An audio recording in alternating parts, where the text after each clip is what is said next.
তুমি এসেছো কোথায়? সংসারে। কোথায় এসেছি আমরা? সংসারে। সংসার কিন্তু আমি বানাইনি, আগে থেকে তৈরি ছিল সংসার। অনেকে বলে না, এই দিদি, হ্যাঁ রে ভগবানের কীর্তন শুনতে যাবি? বলে না রে বাবা, সংসারী জীব, কর্ম না করলে খাওয়া জুটবে না, কীর্তন শুনতে গেলে হবে না। সংসারী জীব আমরা। সংসার কি তুমি বানিয়েছো? শাস্ত্রে পদাবলিতে শ্লোকে কি বলছে? কৃষ্ণ ভজিবার করে সংসারে আইনু। তার মানে আগে থেকে সংসার রেডি ছিল, তুমি তার মধ্যে ঢুকে গেছো। আবার তুমি যখন চলে যাবে, সংসার তোমার সঙ্গে যাবে? সংসার সংসারই থাকবে মা। তুমি যে এসেছো 84 লক্ষ জনী ভ্রমণ করে এত সুন্দর মানব দেহটা পেয়েছো, কৃষ্ণ ভজিবার জন্য এসেছো। এসে কি করলে? ভগবানের সেবা না করে, তাকে ভালো না বেসে, তাকে না ডেকে আমরা সবাই এই মিছে মায়ার মধ্যে বদ্ধ হয়ে মায়ার দাস হয়ে পড়ে রয়েছি। কিন্তু বৈষ্ণব মহাজন বারবার কীর্তনের মধ্যে, ভাগবতে, শাস্ত্রে, গ্রন্থে বারবার শিক্ষা দিচ্ছে, হে জীব, সময় চলে গেলে আর পাবি না। তাই সংসারে কার কতটুকু সময় আছে, এই মর্তধামে কত সময় থাকতে পারবি কেউ জানি না আমরা। তাহলে যার হাতে যতটুকু সময় আছে, জানি না কত সময় আছে, তাহলে কি করণীয় আমাদের? আপন আপন গুরুচরণ আশ্রয় করলে জানা যাবে। হে জীব, কর্ম করো, অর্থ উপার্জন করো, ছেলে মেয়ের ভবিষ্যৎ করো, সবই করো, কিন্তু মনটা দিয়ে দাও গোবিন্দ চরণে। মাত্র 2 ফোঁটা নয়ন বাড়ি বরিশন, আর কিচ্ছু করতে হবে না। যদি কোনো জীব সাধু সঙ্গ করতে করতে ভক্তের চরণ ধুলি অঙ্গে মেখে যদি বলতে পারে, দয়াময়, দেবার মতো তোমার কাছে কিছুই নেই, শুধুমাত্র রয়েছে 2 ফোঁটা নয়ন বাড়ি, সঁপে দিলাম তোমার চরণে, ভজনে জানি না, সাধনে জানি না, শুধু কৃপা করে তুমি আমাকে দাস করে গ্রহণ করো। আর কিছুই করতে হবে না। মহামন্ত্র হরি নাম জপ করো, নাইবা পারলে সেবা দিতে, নাইবা পারলে পূজা দিতে, নাইবা পারলে বৈষ্ণব সেবা দিতে, না পারলে তীর্থধামে যেতে, কিন্তু ঘরের কোণে বসে যদি 2 ফোঁটা নয়ন বাড়ি বরিশন করে হরিবল হরিবল দিন অন্তে একবার বলা যায়, দয়াময়, তুমি তো কাঙালের হরিপতিত পাবন। জানি না কতটুকু সময় আমার হাতে আছে, চলে যাবার সময় হলো। শুধু তোমার কাছে একটা বাসনা, কে মানুষ পশু পাখি কিয়ে জনমিয়ে, অথবা কীট পতঙ্গ, কর্ম বিপাকে গতাগতি পুনঃ পুনঃ মতি রহুতুয়া পরসঙ্গ।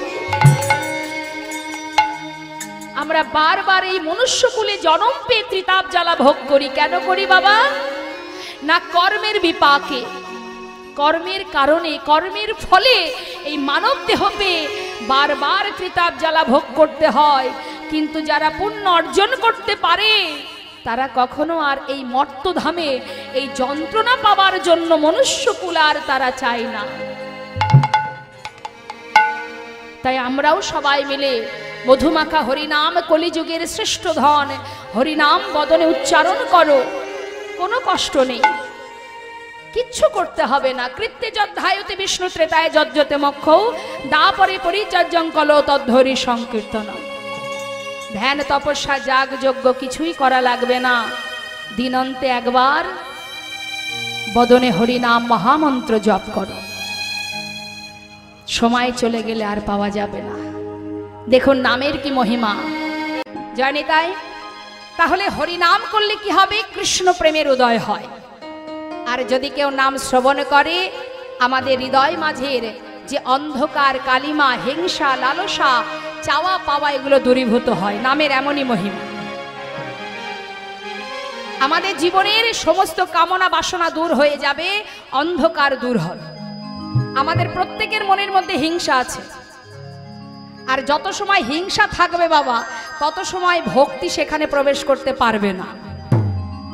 সবার মধ্যে হিংসা আছে। বলুন তো এখানে যত ভক্ত, কার মধ্যে হিংসা নেই? সবার মধ্যে হিংসা আছে। কারোর একটু উন্নতি হলেই দ্বিতীয় ব্যক্তি সহ্য করতে পারে না। ওর এত কিছু হয়ে যাচ্ছে, বাড়ি হচ্ছে, গাড়ি হচ্ছে, দেখতে দেখতে 3 তালা হয়ে গেল, আমার কুড়ে ঘর থেকে গেল। দেখা যাবে পরের দিন আপনি তার সামনে দিয়ে যাবেন, আপনার সাথে কথা বলবে না। এই যে হিংসা, একের উন্নতি দেখলেই আমার হিংসা শুরু হয়ে যাবে। অপরের যদি ভালো কথা বলে, অপরের যদি সুখ্যাতি করে, নিজের রাগ হয়, ওর এত সুনাম করছে, আমার করছে না। এই যে সর্বদাই হিংসা নিয়ে আমরা চলি, এই হিংসা যত সময় তোমার মধ্যে থাকবে, তুমি ভক্তি রাজ্যে প্রবেশ করতে পারবে না। এত সুন্দর একটা হরিবাসর যে দাদা ভাই আয়োজন করেছে, দেখুন কত রকমের দান চলছে এখানে। অন্নদান, রক্তদান, বস্ত্রদান, সব রকমের দান হচ্ছে এখানে। এই যে রক্তদান, যারা রক্তদান করছে, এটাও কিন্তু জীবের কল্যাণের জন্য। তাহলে সমাজে এমন কিছু করতে হবে যেটাতে সমাজে সকলের মঙ্গল হয়, সকলের সমাজের কল্যাণ হয়। রক্তদান, বস্ত্রদান, অন্নদান, আর সব থেকে বড় দান হলো এই হরিনামামৃত সুধা দান। নিতাই গৌর হরিবোল হরিবোল। এই যে অমৃত সুধা দান করছে, এতে কাজ কি? এই অমৃত সুধা দান করলে কি হয় না, এখানে যারা আয়োজন করেছে তাদের যেমন মঙ্গল হচ্ছে, আবার যারা দূর দূরান্ত থেকে এসেছেন আস্বাদন করছেন তাদেরও কল্যাণ হচ্ছে। উভয়ের মঙ্গল, সমাজের মঙ্গল। যেমন বাজারে দুধ বিক্রি হয়, যে দুধ বিক্রি করে তার উপকার হয়, যে কিনে খায় তার উপকার হয়। মানে যে বিক্রি করে সে টাকা রোজগার করে, তাতে তার উন্নতি, আর যে কিনে খায় তার শরীর ভালো থাকে, দুগ্ধ পান করে, হ্যাঁ, তাহলে তাতেও তার উপকার, উভয়ের মঙ্গল। কিন্তু যে মদ বিক্রি করে না, যে বিক্রি করে তার তো উপকারী হবে, তার তো, যে মদ বিক্রি করবে তার তো লাভ। দেখবেন সব জায়গায় আপনি ধার বাকি পাবেন, কিন্তু মদের দোকানে ধার বাকি নেই। বুঝতে পারছেন? আর যে কিনে খায় তার উপকার হয়, তার ভালো ঘুম হয়, ওইটুকুই হবে, ওইটুকুই হবে, ভালো ঘুমটাই হবে। তাও ঠিকঠাক হয় কিনা জানি না। সারাদিন দেখবেন রাস্তাঘাটে পড়ে থাকে, দিনে দিনে ধ্বংসের পথে চলে যায়, তাই না? তাহলে শাস্ত্রে বললেন আস্তে, কেউ মদ বিক্রি করে দুধ পান করছে, আর কেউ দুধ বিক্রি করে মদ পান করছে। শাস্ত্রে এমন মহাজন বললেন, হে জীব, এমন কিছু কর্ম করো যেটাতে জীবের কল্যাণ হবে, সমাজের মঙ্গল হবে, তেমন কোনো কর্ম করো। সেটা হলো কি? এই হরিনামামৃত সুধা দান। এই অমৃতের মধ্যে এই বর্ষণ, এই যে বর্ষণ হচ্ছে, এর মধ্যে যে স্নান করতে পারবে সেই তো ধন্য, সেই মুক্ত। আহা, তাই আসুন, আমরা এত সময় অনেক কথা শুনলাম, আমরা এবার আস্তে আস্তে আমরা লীলায় চলে যাব, তারপরে আরো অনেক কথা শুনবো। তার আগে আমরা একটু একটু করে যে মহাজনের পদাবলী আমরা শুনছি মা, তার কাছে তার চরণে প্রণাম জানিয়ে চলে যাব। হ্যাঁ, সবাই মিলে একসঙ্গে। শ্রী গৌরাঙ্গের ভক্তগণে নিত্য সিদ্ধ করি মনে, ভক্তগণে নিত্য সিদ্ধ করি মনে, গৌরাঙ্গের ভক্তগণে নিত্য সিদ্ধ করি মনে, গৌরাঙ্গের ভক্তগণে নিত্য সিদ্ধ করি মনে। সে যাই ব্রজেন্দ্র সুত বাসি রে, সে যাই ব্রজেন্দ্র সুত বাসি রে, সে যাই ব্রজেন্দ্র সুত বাসি রে, সে যাই ব্রজেন্দ্র সুত বাসি রে, সে যাই ব্রজেন্দ্র সুত পা। গৌরমণ্ডল ভূমি যে বাজানে চিন্তামণি, গৌরমণ্ডল ভূমি যে বাজানে চিন্তামণি, গৌরমণ্ডল ভূমি যে বাজানে চিন্তামণি। তার হয় ব্রজধামে বাসি রে, তার হয় ব্রজধামে বাসি রে, তার হয় ব্রজধামে বাসি রে, তার হয় ব্রজধামে বাসি রে, তার হয় ব্রজধামে বাস। ভালো করে শোনো, তুমি গৃহেতে বনেতে থাকো হাগরঙ্গ বলে ডাকো। গৃহেতে বনেতে থাকো হাগরঙ্গ বলে ডাকো। গৃহেতে বনেতে থাকো হাগরঙ্গ বলে ডাকো। গৃহেতে বনেতে থাকো হাগরঙ্গ বলে ডাকো। নরতম মাগি তার সঙ্গ, নরতম মাগে তারি সঙ্গ। নরতমে মাগে তার সঙ্গ, নরতমে মাগে তার সঙ্গ, নরতম মাগে তার সঙ্গ। গৌর কথা শ্রবণ হলো, এবার চলে যাব মধুময় শ্রীধাম বৃন্দাবনে। তো বৃন্দাবনে যেতে গেলে আমাদের একটু, কোথায় বৃন্দাবন? যাহা আছে বিশ্ব ব্রহ্মাণ্ডে তাহা আছে নিজ ভাণ্ডে। আজ এই স্থানটি নব বৃন্দাবন, তাই না? তো এই বৃন্দাবনে আমরা মননে মানুষের লীলা আস্বাদন করব। তবে লীলা আস্বাদন করবার আগে সবাই দুটি বাহু তুলে রাজ্যের যিনি রাজা তার নামে একটু জয় দিতে হবে। কে রাজা? বৃন্দাবনের রাজা কে? রাধারানী। ঠিক বলছেন তো? আমার কিন্তু মনে হচ্ছে ঠিক নয়। প্রাণ গোবিন্দ, হরি বল হরি বল। রাধারানী হলেন বৃন্দাবনের রাজা, রাধেশ্বর। তাহলে চলুন আমরা সবাই রাধা নাম গাইতে গাইতে বৃন্দাবনে চলে যাই। হ্যাঁ, রাজনন্দিনী ঠিক। বৃন্দাবনে যদি আপনি কাউকে বলেন এই যে ও দাদা শুনছেন, শুনতে পাবেন না, পাত্তাই দেবে না আপনাকে। কিন্তু একবার আপনি বলবেন রাধে রাধে, সে বুঝবে যে আমাকে ডাকছে। এটাই হলো 84 ক্রোশ বৃন্দাবনের মাহাত্ম্য। তা চলুন যাই আমরা রাধা নাম গাইতে গাইতে বৃন্দাবনে, মধুর মধুর বৃন্দাবনে চলুন লীলা সাধনে যাব। রাধা রানী কি বৃন্দাবন ধাম কি, বাঁকে বিহারি লাল কি। রাধে শ্যাম রাধে শ্যাম রাধে রাধে। মধুময় শ্রীধাম বৃন্দাবন, ভগবান কৃষ্ণ তিনি বহু বহু লীলা করেছেন বৃন্দাবনে দাপর যুগে। আবার কলিতে আমার মহাপ্রভু তিনিও কিন্তু বাবা জগৎ জীবের তরে অনেক অনেক লীলা করেছেন।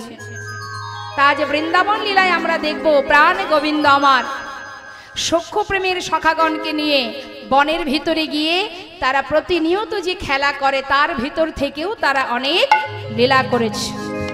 এখন আজকের খেলাটা কি না, গোবিন্দ আমার সখাগণকে নিয়ে বনমাঝে গেছে। বনমাঝে গিয়ে সখাগণকে নিয়ে খেলা করছে। মায়ের চরণে প্রণাম জানিয়ে বনে গিয়ে খেলা খেলছে। এই ভাই, খেলা খেলতে হবে, ধেনুবৎস ছেড়ে দিয়ে খেলা করছে। তা খেলছি খেলছি কেমন করে? আজু খেলে রাম কানাই, আজু খেলে রাম কানাই, রে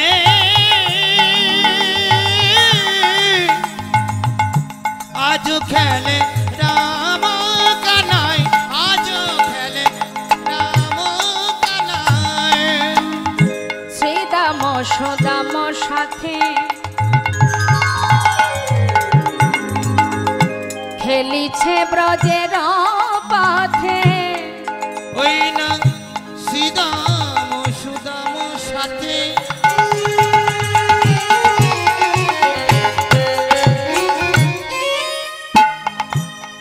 খেলিছে বিহার রঙ্গে।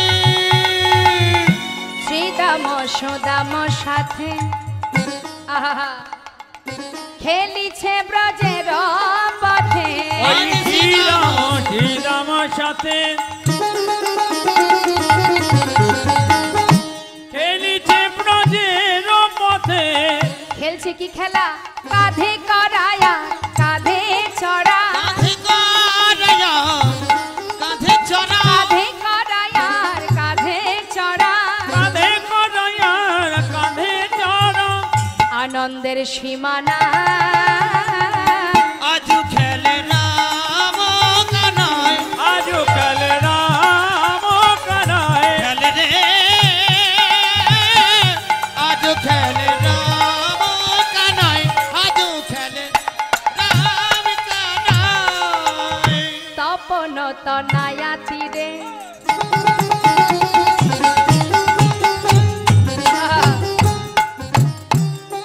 কোথায়? তপন তনয়া তীরে। তপন মানে কি? তপন মানে কি? সূর্য। আচ্ছা, তার তনয়া, তনয়া মানে কন্যা।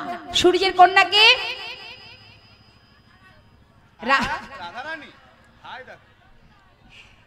যমুনা। ভাই ফোটার সময় কি বলেন আপনারা? ভাতৃদ্বিতীয়ায় যখন ভাইকে ফোঁটা দেন কি বলেন?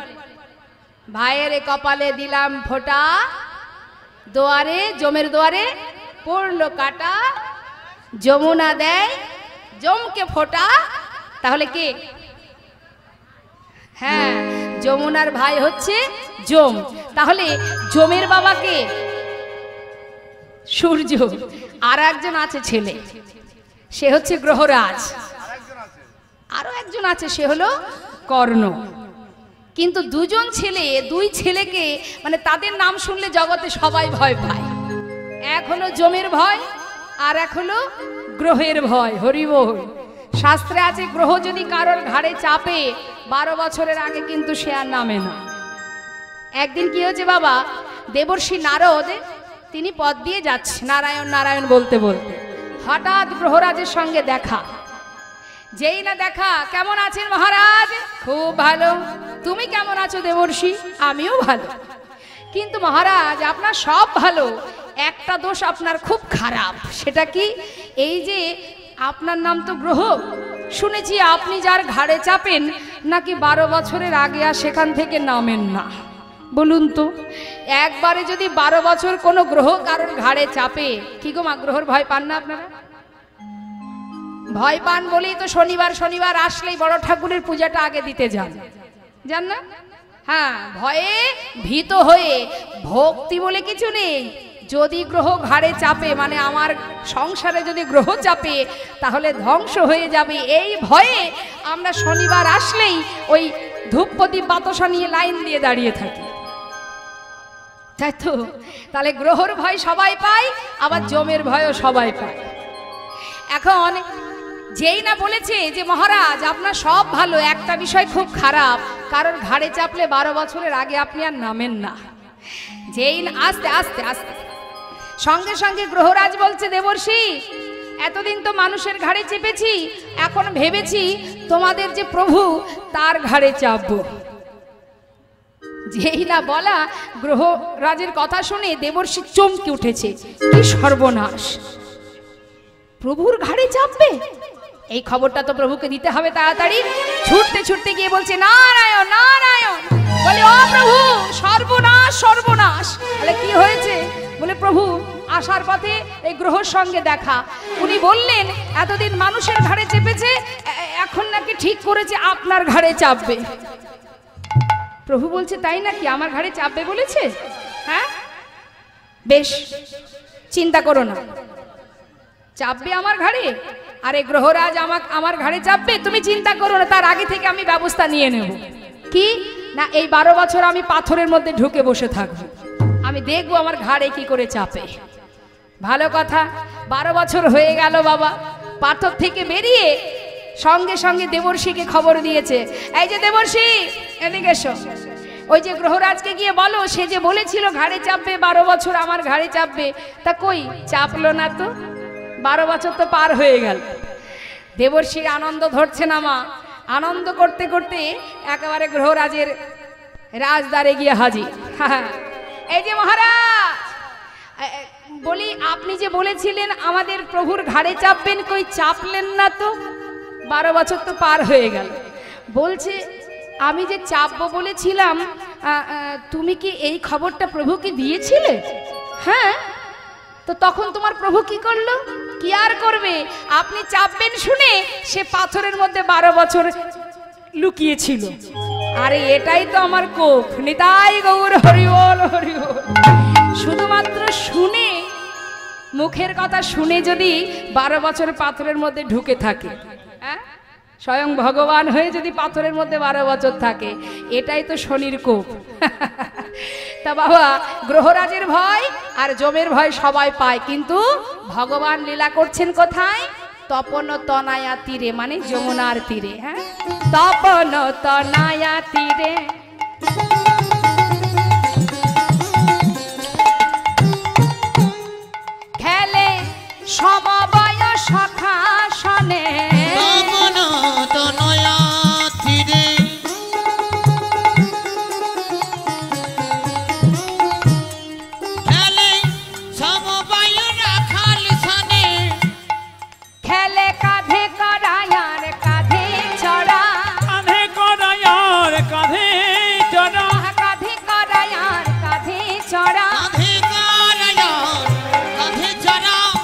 আনন্দের সীমানা খেলে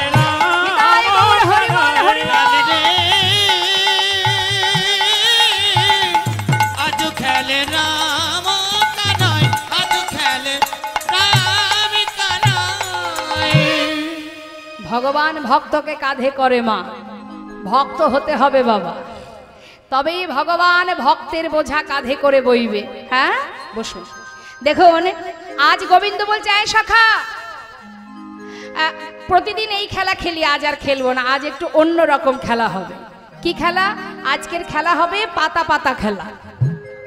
পাতা পাতা খেলা খেলিসনি তো কখনো? আয়, যতগুলো সখা আছে ততগুলো পাতা তুলে নিয়ে আয়। এই তো পাতা তুলে আমার এনেছি। খেলেছেন পাতা পাতা খেলা কখনো? খেলেছেন? বাবা বাবা, কই দেখি পাতা কই। শোন, এই পাতার মধ্যে আমি একটা পত্র ছিদ্র করব। এই ছিদ্র পত্রটা যার ভাগ্যে পড়বে সে হবে চোর।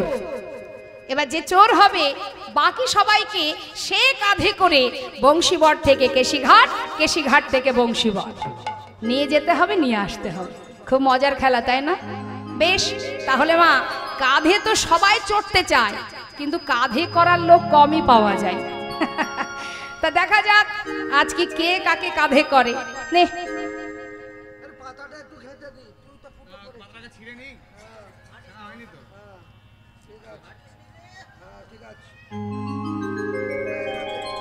আচ্ছা নে,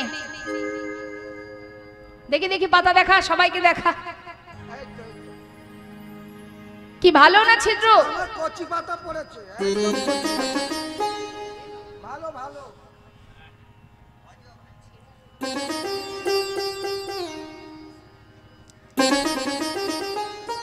এ কানাই, পাতা দেখাও, সবাই পাতা দেখাও। এ কানাই আমার ভালো পাতা পড়েছে।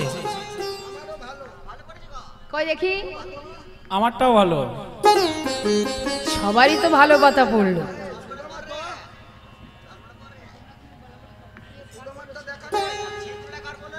আরে হ্যাঁ সবারই তো ভালো পাতা পড়েছে। দেখা হয় না, দেখি সুদামাটা দেখবে।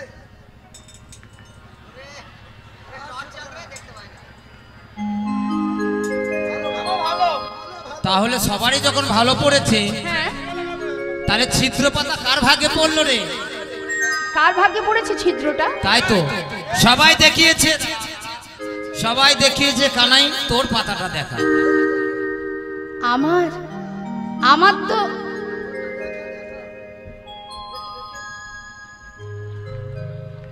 ওই তো হাতে করে লোকাচ্ছিস, ওই তো কানাইয়ের ছিদ্র পাতা পড়েছে। কানাই চোর, কানাই চোর, কানাই চোর।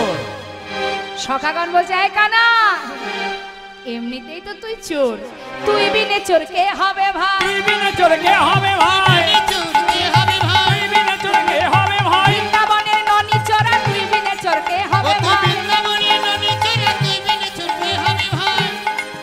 তুই তো চোর। কি বললি? বৃন্দাবনের ননি চোরা? আমি ননি চুরি করে একা খাই? হ্যাঁ হ্যাঁ, তুই চুরি করিস তাই আমরা খাই, কিন্তু চোর তুই। দেখেছো বাবা, যাদের জন্য করি চুরি তারাই বলে হ্যাঁ ননি চুরি করে সবাইকে দিয়ে খাই, আর আজ আমাকে চোর বলছে। কেন চুরি- কাঁধে উঠবি কাঁধে, ওটাতে আবার চোর বলার কি আছে? তো চোরকে চোর বলবো না, তুই কি সাধু বলবো? তুই চোর। আহা, ভগবান যত যত লীলা করেন তার পিছনে কারণ তো অবশ্যই আছে।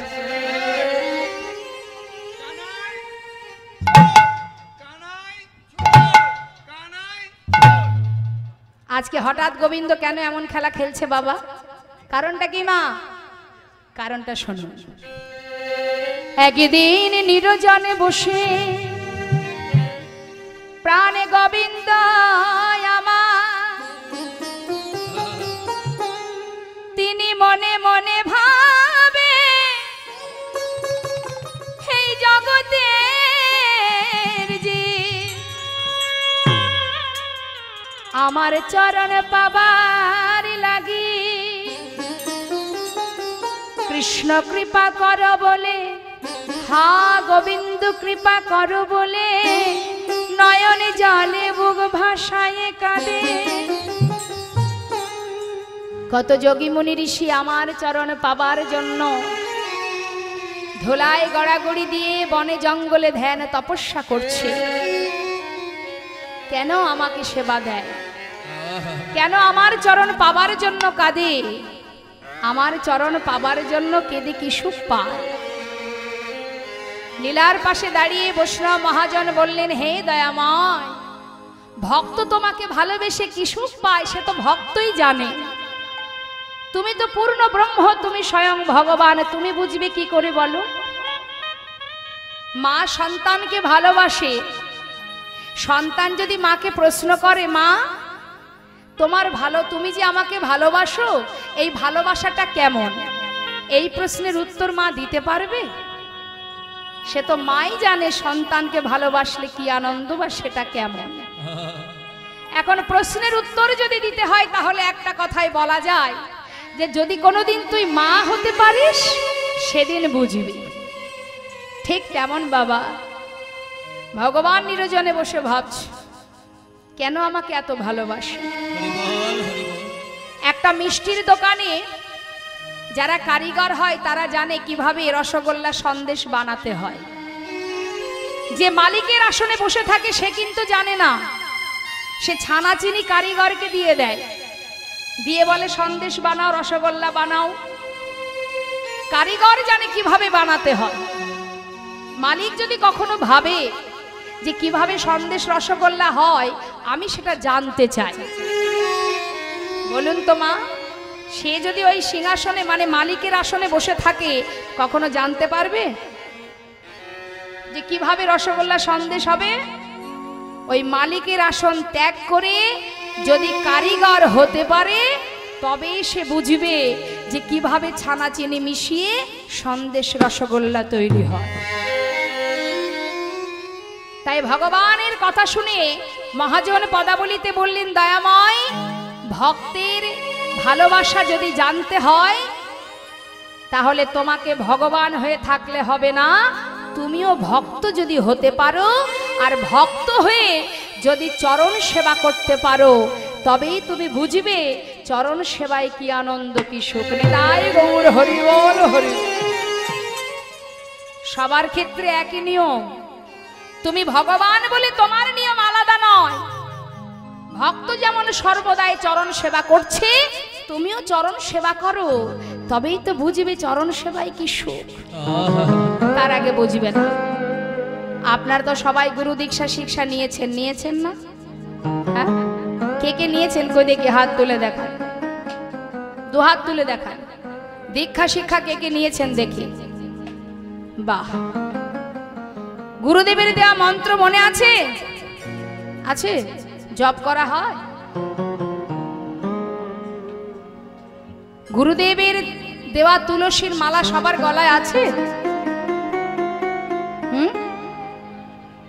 অনেকের গলায় তো দেখতে পাচ্ছি না, সেগুলো গেল কোথায়? তুলসীর মালা কণ্ঠে পরিধান করতে হবে এবং গুরুচরণ আশ্রয় করতে হবে। গুরু কৃপা না থাকলে কিন্তু গোবিন্দ সেবা দেওয়া বা না দেওয়া সমান।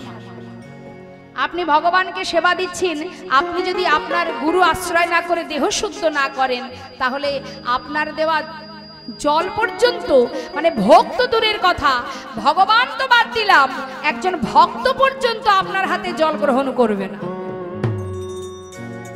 তাই গুরুচরণ আশ্রয় করে তুলসীর মালা কণ্ঠে পরিধান করতে হবে। কারণ ভগবানকে যেটাই আপনি নিবেদন করুন না কেন তাতে কিন্তু তুলসী পত্র দিতে হয়, জানেন তো আপনারা? তুলসী না দিলে ভগবান কিন্তু গ্রহণ করেন না। তাহলে যে ব্যক্তি দান মানে সেবা দেবে সে যদি নিজেকে নিবেদন করতে না পারে তাহলে নিবেদন করার আগে আপনার এই শরীরে তুলসীর দরকার। তুলসী না থাকলে আপনার এই দেহখানাও ভগবান গ্রহণ করবে না, আর সেটা যদি গ্রহণ না করে আপনার দেয়া ভোগও কিন্তু ভগবানের সেবায় লাগবে না। তাই যত দামি দামি গহনায় পরেন না কেন তার ভিতরে তুলসীর মালা কিন্তু গলা থেকে খুলবেন না। আজ স্বয়ং ভগবান ভক্তের চরণ সেবা করবেন বলে এত সুন্দর একটি লীলা করছেন। চরণ সেবা করে দেখবে যে ভক্তরা আমার চরণ সেবা করে কি সুখ পায়, সেই সুখ উপভোগ করার জন্য আজ গোবিন্দ এই নতুন খেলা খেলতে শুরু করলেন। সুদামা আই বন্ধু, আমার কাঁধে ওঠ। কাঁধে তুলেছে মা, এক কাঁধে বসিয়েছে। এবার চরণ একটা সামনে একটা পিছনে, কিন্তু সুদামার দুটো চরণ না পেলে তো গোবিন্দ সেবা করতে পারছে না। এখন দুটো চরণ কি করে নেবে? কাঁধে করে নিয়ে ছুটছেন গোবিন্দ। ছুটতে ছুটতে হঠাৎ সুদামা বলছে, এই বন্ধু, এই কানাই, একটু ধীরে ধীরে চল না ভাই। আহা, যেই না বলা গোবিন্দ সুযোগ পেয়েছে মা, তাড়াতাড়ি করে বলছে, এই এক কাজ কর, তোর এই পিছনে চরণটা আমার সামনে দে। তাহলে কি হবে? দুটো চরণ যদি আমি চেপে ধরি তাহলে তোর আর পড়ার ভয় থাকবে না। সঙ্গে সঙ্গে একটা চরণ সামনে দিয়েছে, দুটো চরণ বুকের মধ্যে চেপে ধরে এবার গোবিন্দ ছুটছে ভক্তকে কাঁধে করে নিয়ে। এমন ভক্ত কয়জনা হতে পারে? সুদামারে লইয়া কৃষ্ণ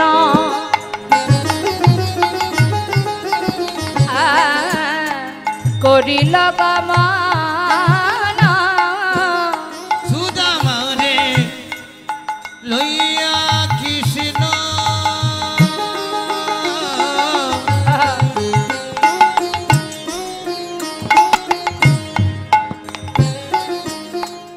করিলা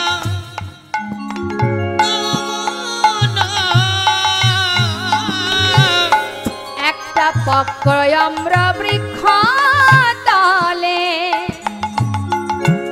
আসিয়া দাঁড়ালো গো। একটা পক্ষ অম্বিকালে আসিয়া দাঁড়ালো।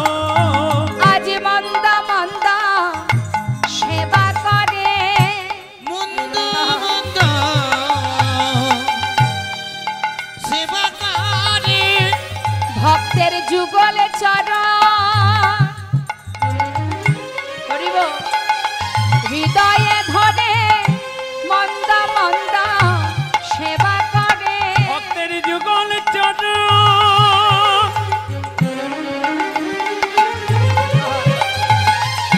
হৃদয়ে ধরে মন্দ মন্দ সেবা করে। বলে আর ভাগ্যে হয় কি না হয়, নয়ন জলে চরণ ধোয়ায়ে দিয়ে। আর ভাগ্যে হয় কি না আর জলে চরণ ধুয়ে দিয়ে ভাগ্যে হয় কি না আর হয়, জলে চরণ ধুয়ে দিয়ে আর ভাগ্যে হয় কি না হয়। মন্দ মন্দ সেবা করে একটা পক্ষ আমরা বৃক্ষ তলে আসিয়া দাঁড়ালো একটা ভগয়ম্ব বৃক্ষ তলে আসিয়া দাঁড়ালো। একটা পাকা আম গাছের গোড়ায় এসে দাঁড়িয়েছে। কানাইকে বলছে, এই কানাই, একটু দাঁড়া না ভাই, গাছ থেকে একটা আম পাড়বো, আমি তুই দুইজনে খাবো। কত সুন্দর পাকা পাকা আম, দেখলে মনে হচ্ছে তোর জন্যই বোধহয় বৃন্দাবনে এই আমগুলো তৈরি হয়েছে। একটু অপেক্ষা কর কানাই। একটা আম পাড়ছে মা, আর এদিকে গোবিন্দ আমার নয়নের জলে চরণ ধৌত করছে। হঠাৎ চরণে জল পড়েছে দেখে সুদামা বলছে, এই বন্ধু, আমার পায়ে জল এলো কি করে রে? তুই কি কাঁদছিস? না রে, আমার মনে হয় কি জানিস, এই যে তুই গাছ থেকে আম পেড়েছিস, নিশ্চয়ই গাছের পাতাগুলো নড়ে উঠেছে, আর ওই পাতা থেকে জল পড়েছে তোর চরণে। আচ্ছা তাই বল, না হলে আকাশেও মেঘ করেনি, হঠাৎ পায়ে জল এলো কোথা থেকে? বেশ বেশ, একটু নামিয়ে দে কানাই। কানাইয়ের কাঁধ থেকে সুদামাকে নামিয়ে দিলেন। এইভাবে দিনের পর দিন তারা বনের মাঝে খেলা করে মা, সখাগণকে সঙ্গে করে নিয়ে। খেলা খেলতে খেলতে এমন একটা দুর্দিন এলো বৃন্দাবনে। সেই দিন কোন দিন? যেদিন কংস কৃষ্ণকে বধ করবেন বলে অক্রূরকে পাঠিয়ে দিয়েছিলেন রথ দিয়ে দুই ভাইকে আনার জন্য। কানাই বলায় দুই ভাইকে যখন বৃন্দাবন থেকে মথুরায় নিয়ে চলে গেল মা, গোটা বৃন্দাবন হাহাকার পড়ে গেল। কানাই বিরহ, সখাগণ গোঠে যায় না, ধেনুবৎস তৃণ সেবা করে না, ধুলায় গড়াগড়ি দিয়ে ব্রজগোপীরা কাঁদে, মাতা যশোমতী ক্ষণে চৈতন্য ক্ষণে অচৈতন্য হয়ে পড়ে। এমন অবস্থা বৃন্দাবনে। এদিকে সুদামার অবস্থা কি? কানার জন্য পাগলের ন্যায় ঘরে পথে পথে ঘুরে বেড়ায়। ভাই কানাই কানাই বলে কাঁদে, যে নিজের থেকে কানাইকে বেশি ভালোবাসে এই সুদামা। এতটাই ভালোবাসতো কানাইকে। কিন্তু মা আসতে সেই সুদামাকে পথে পথে ঘুরতে দেখে তার পিতা মটুকমণি তিনি চিন্তা করলেন যে আমার ছেলে পথে পথে কানাই কানাই বলতে বলতে যদি পাগল হয়ে যায়, যেমন করে হোক কানাইকে খুঁজে বের করতে হবে আর কানার সঙ্গে আমার সন্তানের মিলন করাতে হবে, মানে এক জায়গায় দুজনকে রাখতে হবে। এখন সুদামার বাবা চারিদিকে খুঁজতে শুরু করলেন কানাই আছে কোথায়। কিন্তু বৃন্দাবনে খবর পেল যে সে নাকি মথুরায় গেছে। কিন্তু মথুরায় গিয়ে হলো কি, কংসকে উদ্ধার করবার পর ভগবান কৃষ্ণ সে কিন্তু আর বৃন্দাবনে ফিরে আসেনি মা। সে আর বৃন্দাবনে আসেনি। সে কি করলো, সেখান থেকে চলে গেল তার গুরু আশ্রমে। নিতাই গৌর হরিবল হরিবল।